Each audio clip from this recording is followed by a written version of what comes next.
Here I am at the city gate of the capital of the Northern Song dynasty. I'm about to pay tribute to the emperor in the way that people used to 1,000 years ago. Join me in my journey into the city now known as Kaifeng. Welcome to Travelogue. I'm Michelle Lean. There's an old saying that describes Kaifeng entirely. Kaifeng is a great feast for the eyes and the mouth with its numerous historical relics and delicious snacks.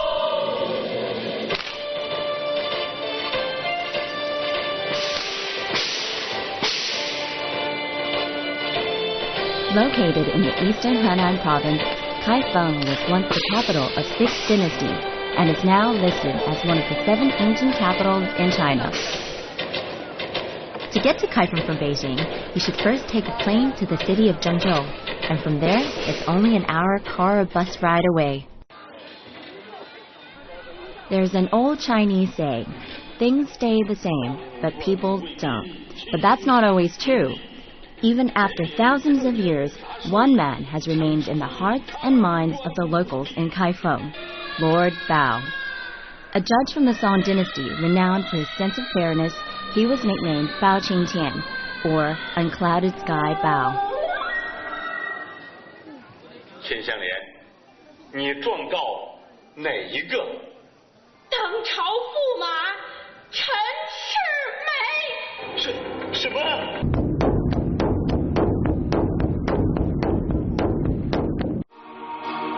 Through generations, Lord Bao has been a model of justice and morality for the Chinese people, known for his uncompromising stance against corruption among government officials and his intolerance for criminals, regardless of their status.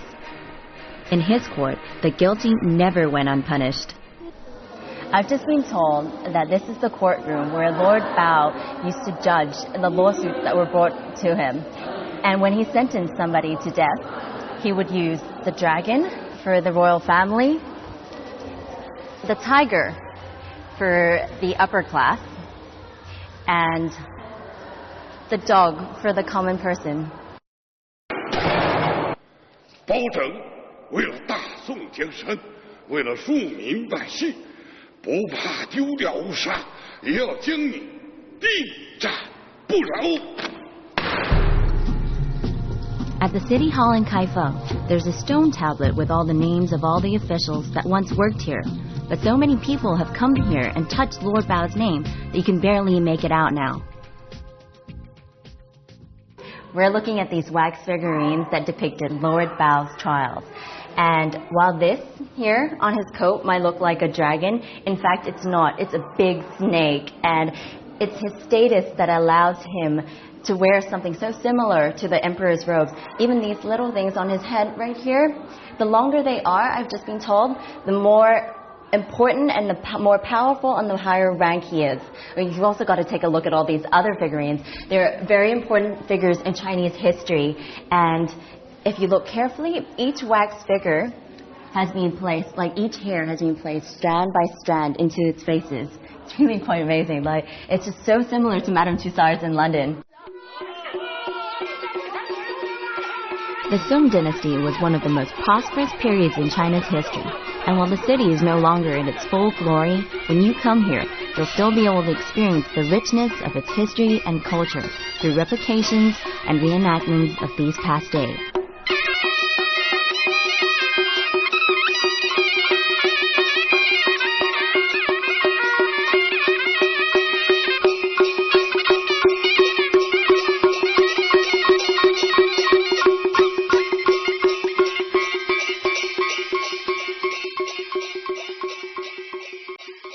It might seem cheesy to some, but they're also entertaining to watch.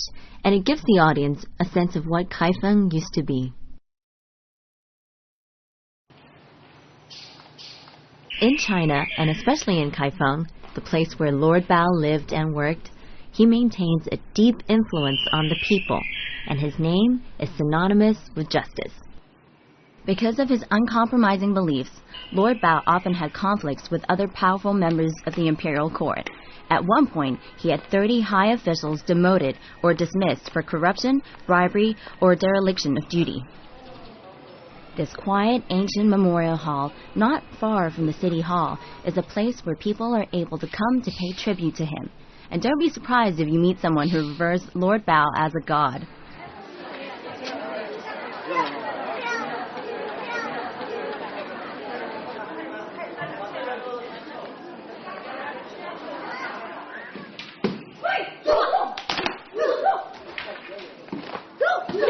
If you haven't heard of the Shaolin monks or the temple, you obviously aren't watching enough television. The Henan province has a long history of Kung Fu. While the most famous is the renowned Shaolin Temple, even in the temples of Kaifeng, you might get lucky and catch novice Kung Fu students at practice. These young Bruce Lees in training take their art seriously. Just look at the determination in their faces.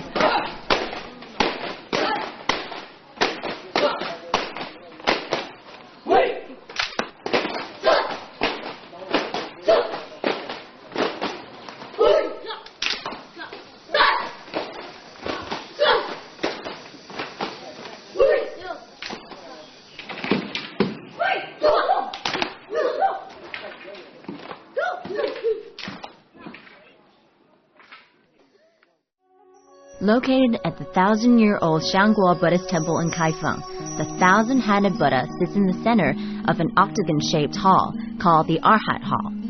The most amazing thing about the statue is that, aside from its sheer size and beautiful craftsmanship, it's that it's made from a single ginkgo tree.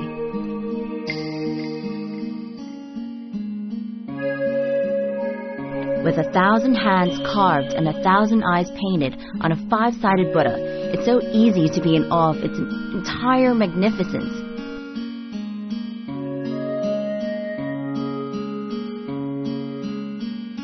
Each of the 1,000 hands of the golden Buddha statue has an eye painted on its palm. It is said that the eye on the palm symbolizes protection from evil.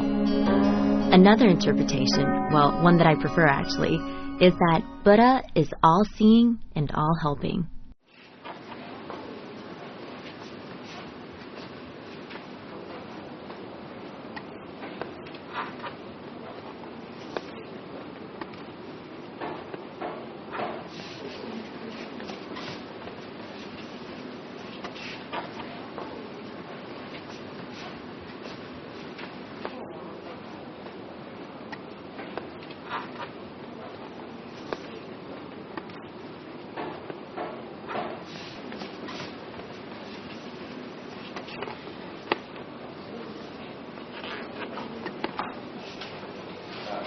Embroidery is one of China's most famous art forms. Look at how beautiful and intricate it is. They use different widths of string and color to create an illusion of depth and shade. Embroidery is one of the most commonly seen art forms in China. At the Chinese Bian Embroidery Factory, you'll see workers duplicating famous ancient Chinese art pieces such as Kaifeng's river scene at Qingming Festival, and turning them into intricately sewn embroidery paintings.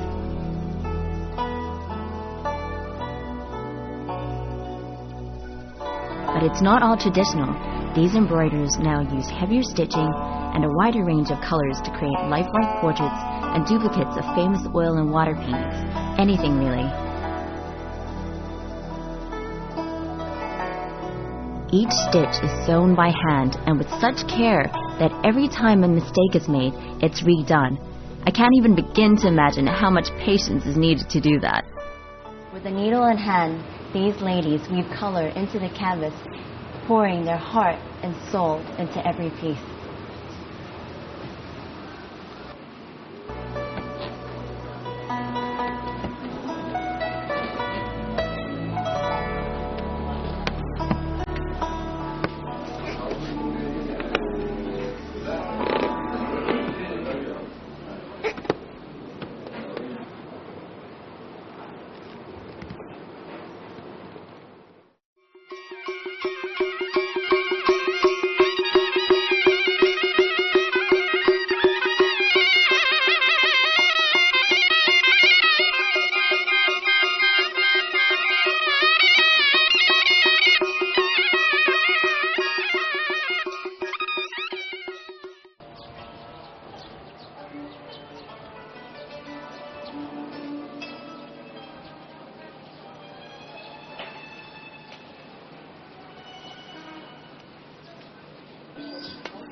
他们团一场不打算。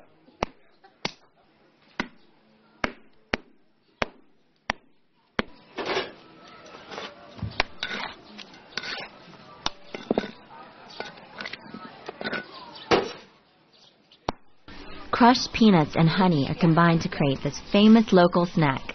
Huashangao, or peanut paste, is first boiled together to create a sticky paste that's dried out and then beaten to create sweet, fluffy squares of peanutty goodness. They taste a little like the peanut wafer part that you get from a Butterfinger, but the texture is lighter and a little less sweet. If you come to Kaifeng, you'd best bring a couple of these back as souvenirs. No one should miss out on these.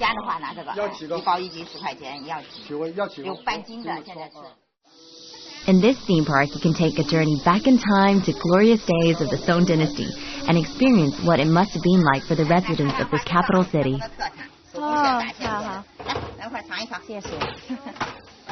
Kaifeng is a place rich in culture and history, and if you go down to the older parts, you'll see that the buildings are never taller than 3 levels, for fear that digging too deep would destroy the old city buried below.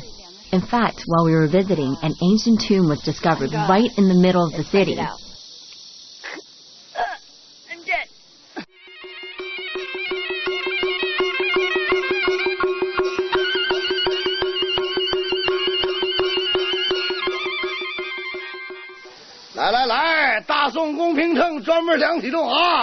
The locals really care about their history and put in a lot of effort to recreate and preserve the former glory and richness of the city.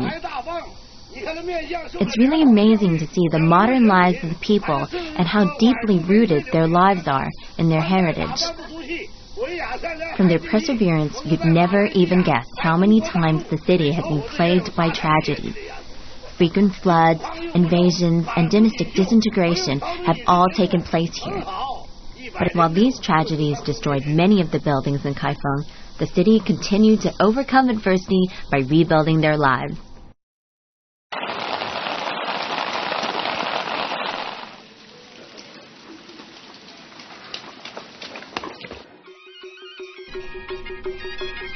Because of their ancestors' dedication, the locals today are now able to enjoy and retell their history. Beginning in the Song Dynasty and leading up to present day, cockfighting enthusiasts in Kaifeng have maintained a code to play by, valuing principles over favoritism.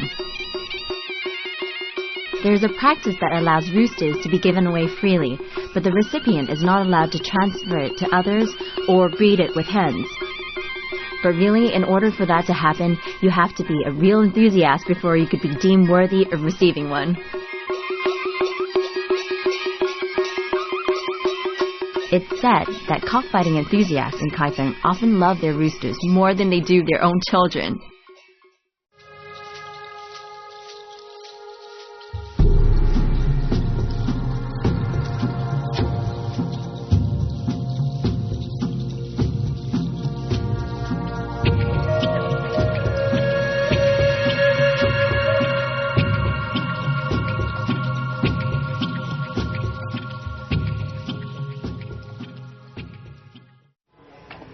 $2,001 plus 556 minus... You know what? I'm so much better at using a calculator. But this abacus here is a symbol for wealth, prosperity, and business. At this business hall, or rather a club, where people used to come and meet, network, and exchange ideas, trade, and interact with each other. It's pretty cool. The Kaifeng Shanshangan Guildhall is an architectural must-see in Kaifeng. With a history of over 200 years, the Guildhall is renowned for its stone, brick, and wood sculptures that are exquisitely elaborate and lifelike. The traditional North Region style architecture and design are showcased in the columns, panels, and rooftops of the building. Intricate carvings line the place that was once a home away from home for businessmen from the Shaanxi province.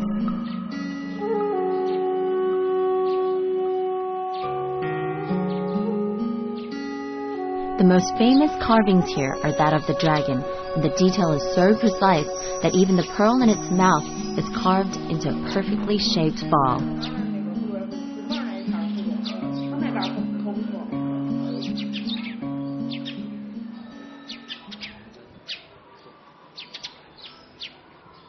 In 1642, Kaifeng was flooded with water from the Yellow River by the Ming Dynasty army to prevent a peasant rebel by the name of Li Zhicheng from taking over.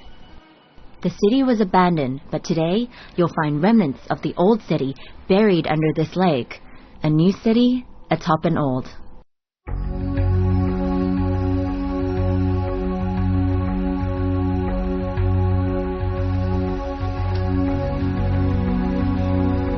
After the Yellow River flood, the only building that remained from the Song Dynasty period was the Iron Pagoda. Built in 1049, the Iron Pagoda is one of the earliest constructions made of glazed bricks and tiles in China. Don't be fooled by its name. It was actually named Iron Pagoda because of the iron-gray color of its glazed bricks. Standing at 55 meters high, this octagon-shaped tower resembles a pillar carved with intricate patterns of Buddhas, flowers, human figures, and legendary animals. It's not hard to appreciate the fine workmanship from the Song Dynasty. The details and the carvings are amazing, and in different lighting conditions, you'll see the beautiful change of color from the glazed tiles. I've just gone up 13 levels of the Iron Pagoda. I wouldn't recommend it if you're claustrophobic, but I love heights, so I had to see the view from up top. And I'll tell you this, it is so amazing and totally worth it.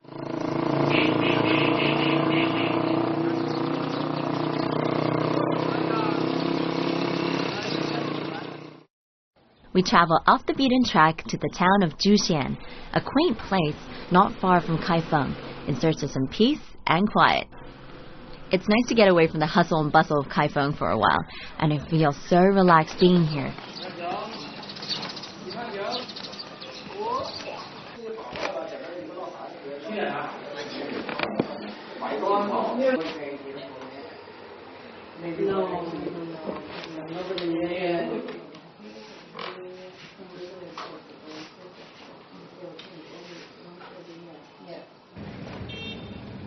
It seems like this is a wood carving of some sort, but he's making really intricate dents into the wood, and it doesn't seem like it's just wood. What do you think it's for? Oh.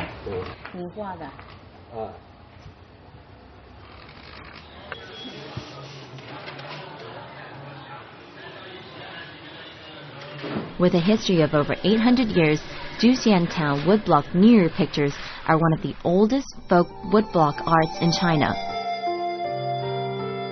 Local people still use the traditional printing techniques to produce these now.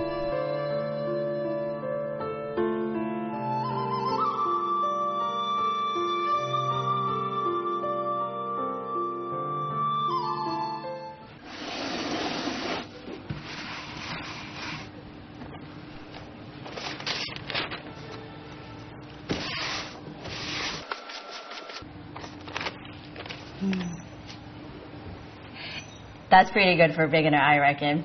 Each painting has 5 colors, and each color has to be matched to the right spot, and that takes years and years and years of practice before somebody is able to achieve that. So I'm going to stick to doing the black outline for now.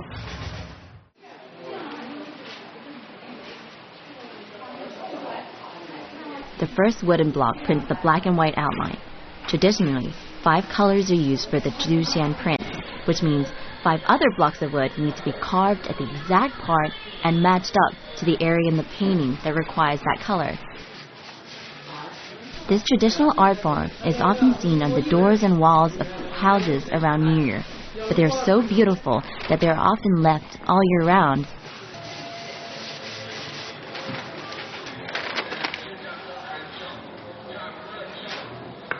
Once the print is done, it's aired over a coal flame for a quick dry before being hung outside to complete the process.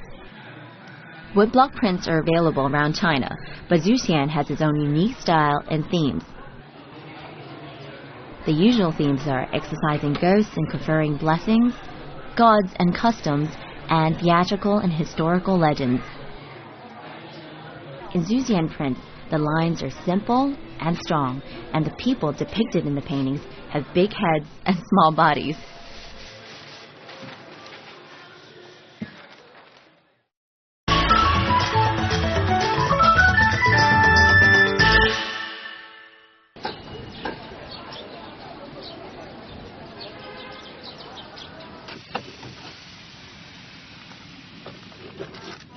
I'm helping to prepare for the Chrysanthemum Festival that occurs annually in mid-October.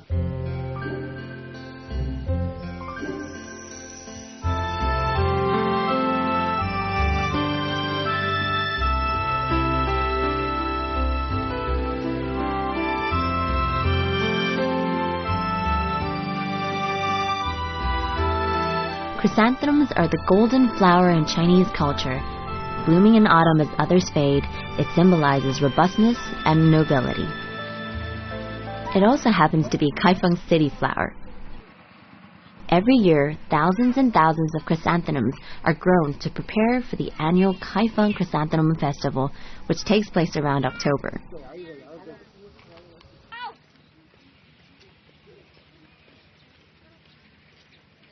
It was so refreshing to see these two sisters walking amongst the chrysanthemum pots, just enjoying some of Mother Nature's gifts.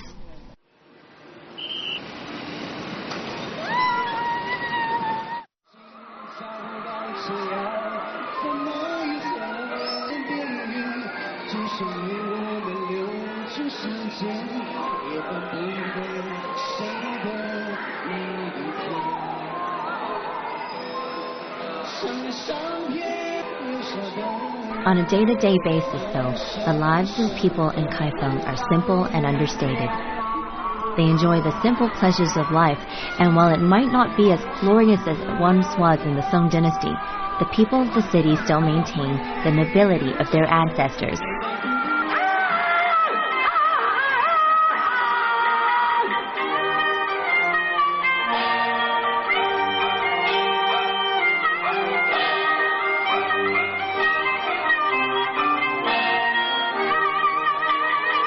The Kaifeng Night Market at the ancient Tower Square is one of the most famous throughout China. People from as near as the neighboring town of Zhengzhou and visitors from various parts of China come here to sample the local snacks.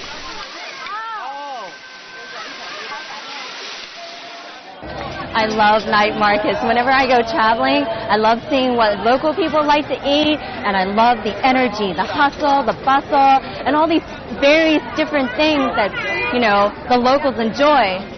Half of these things I haven't even seen before. I mean, this lady here, she's making little dumplings, and I've had dumplings, but mostly at Chinese restaurants, and like, to see it being freshly made right in front of you is just fantastic stuff. Lit by fluorescent lights of the stalls, it's hard to just walk past the rows of uniformed carts, the welcoming calls of the vendors, and the symphony of clattering dishes. The only problem is deciding what to eat.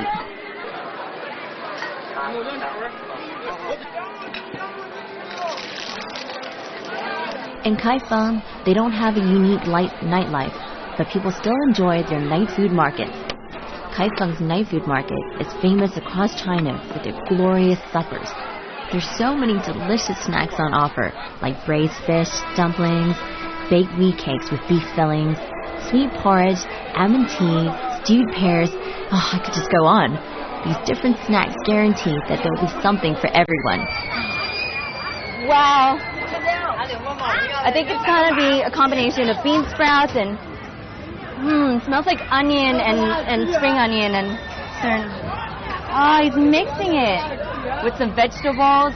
That's a pretty healthy supper. The different quarters of the market specialize in different snacks, so make your way to Bogut Market if you're after some liangfen. Or try the steamed dumplings called xiaolong baozi, which are my personal favorite. Let me tell you, you've never tried a real dumpling until you've popped one of these little pieces of heaven into your mouth. There's even a special technique for eating them, but you'll just have to visit to learn it. Good. I'm going to have some of this for sure, right now.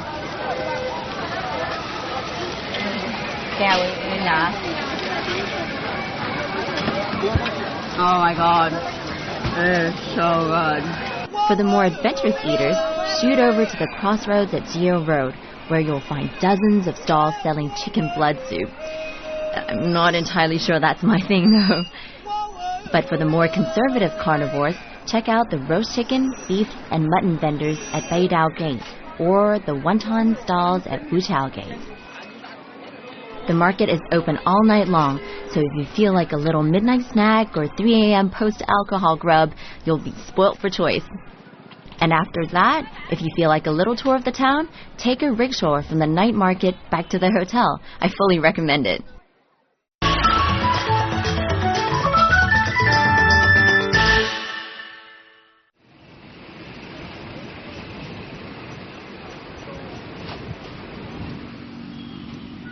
Kaifeng is a glorious old city with around 3,000 years of history, and today still retains much of the charm, mostly in a small area enclosed by the old city walls.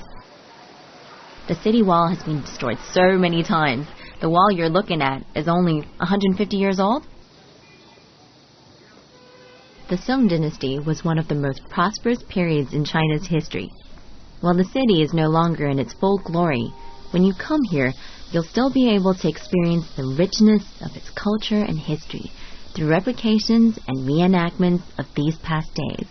This journey has been full of both history and culture. I feel as if I've absorbed it just by being here. I hope you've enjoyed Kaifeng as much as I have. In the meantime, keep those bags packed, and I'll see you next time on Travelogue. This is Michelle Lin.